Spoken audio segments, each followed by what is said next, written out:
এই এই মনা, এই যে তুই দুটো বই বলেছিলিস লাগবে বলে, বই দুটো আমি কিনে নিয়ে এসেছি। বইটা নে। মা, তুমি বইটা এনেছো? আমি ঠিক জানতাম তুমি বইটা নিয়ে আসবে। একটা বাড়িতে দুটো টাকা পেলাম কাজ করে, আর একটু ছিল, এই নিয়ে তোর এই বইগুলো আমার হয়ে গেল কেনা। তোর বইগুলো এখানে রাখলাম। হ্যাঁ, নিয়ে পড়ে নে। কিন্তু মা, তোমার তো শাড়িটা ছিঁড়ে গেছে, তুমি তো দুটো নিজের জন্য শাড়ি কিনে নিতে পারতে মা। বইটা না হয় পরে কেনা। এইটুকু তো ছেঁড়া, ও আমি ঠিক সেলাই করে নেবো, ওই নিয়ে তোকে চিন্তা করতে হবে না। এইটুকু ছিঁড়ে গেছে তো কি হয়েছে, তুই মন দিয়ে পড় বাবা, এটাই চাই। এইটুকু ছিঁড়াতে কিছু হবে না। তুমি আর কতদিন এই ছেঁড়া শাড়ি পরে ঘুরবে বলো তো?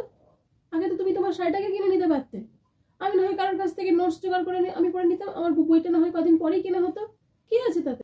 আগে মন দিয়ে পড়াশোনা করতে দেখি, মন দিয়ে পড়াশোনা কর। এই ছেঁড়া শাড়ি আমি নয় সেলাই করে পরে নেবো, কিন্তু তুই যদি বই না পাস তাহলে তোর একটা বছর নষ্ট হবে। সেটাকে আমি মা হয়ে যাই বল? এই শাড়ি নিয়ে তোকে অত ভাবতে হবে না। শাড়ি ওই একটুখানি হলেই ও ছেঁড়া সেলাই করলেই হয়ে যাবে। তুই মন দিয়ে পড়, ওই জন্যই তোকে হয়ে চাকরি করবি, তখন না হয় আমাকে এই ছেঁড়া শাড়ি পরতে দিতে হবে না। তখন বড় বড় দোকান থেকে বড় বড় শাড়ি আমার জন্য কিনে এনে দিবি, তখন আমি ভালো ভালো শাড়ি পরবো। এখন তুই মন দিয়ে পড়াশোনা কর।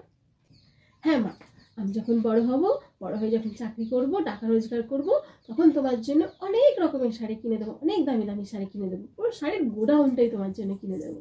ঠিক আছে? ও, ঘুম পেয়ে গেছে তোমার? যা যা যা, রাত হয়ে গেছে, এবার শুয়ে পড়। কাল সকালে আমি তোকে ডেকে দেবো, তখন উঠে আবার পড়বি। এখন যা শুয়ে পড়। মা, এটা তোমার জন্য শাড়ি, এই শাড়িটা আমার তোমার জন্য। এইটা আমার মায়ের শাড়ি। কত শাড়ি, সব শাড়ি আমার মায়ের, সব আমার মায়ের শাড়ি, আমার মায়ের শাড়ি সব।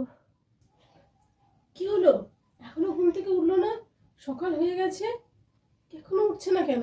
এই মোনা, মোনা ওঠ, সকাল হয়ে গেল তো, ওঠ ওঠ, পড়তে বসতে হবে, ওঠ।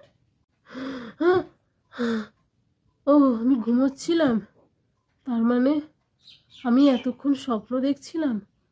আমার মায়ের জন্য আমি শাড়ি কিনবো বলে ভাবলাম, সেটাও স্বপ্ন। আসলে গরিবদের শাড়ি কেনাটা একটা স্বপ্নই রয়ে যায়।